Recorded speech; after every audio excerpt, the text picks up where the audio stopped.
got the click, yo. Click, yo. Click, yo. What a surprise. Zuva rangu rabva ratonaka zvandashenyerwa newe. Click. Uchindoona kudai ndauya kuti titaurirane. Nzeve dzinonzwa taura ndakateerera. Mudumbu mangu mava neropa rako. Mudumbu mako mava neropa rangu.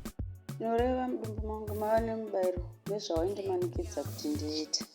Unoreva kuti wava nenhumbu? Ndizvozvo chaizvo ndakaitei.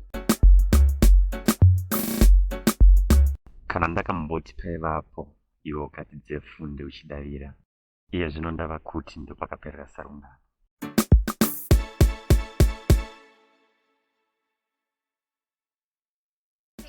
Pane kuti ufare wakutotaura zvokurambana. Ndichigofarei?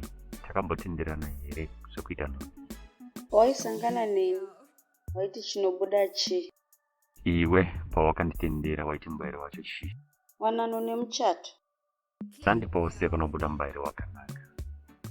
Heartbreak utori mubairo futi.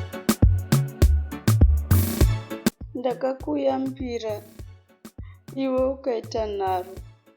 Semunhu wandaivimba naye ndakazoguma ndakufadza vanhurume so. Asi hauteereri nziyo yaMedhiasi inoti usavimba nemunhu anokurasisa, vimba naJehovha Mwari wako. Ndiwe wakundiudza magara mwoyo. Mashoko anovava kunge uriri kudai. Uchingobuda muno ikawabvisa namba dzangu mufoni mako. Kana waenda waendera futi, usadzoka uchindishanyira. Ndava muvengi wako nhasi. Pano kuti urongera mangwana remwana wako ari mudumbu mangu. Iwe tsve mabasa opotsera magara mwoyo. Zvisinei, Jesus is the answer. Kana uchida tienderere mberi nekudanana, bvisa nhumbu. Chandavenga apa sandiwe, asi chawakatakura. Mwana iyeyu haana kukumbira kuti agozvarwa neni. Tisu takaita kuti agozova mudumbu mangu. Kana uchida kuti ndimubvise, tanga wandiudza mhinduro yacho. Ndinoibvisa nhumbu. Click.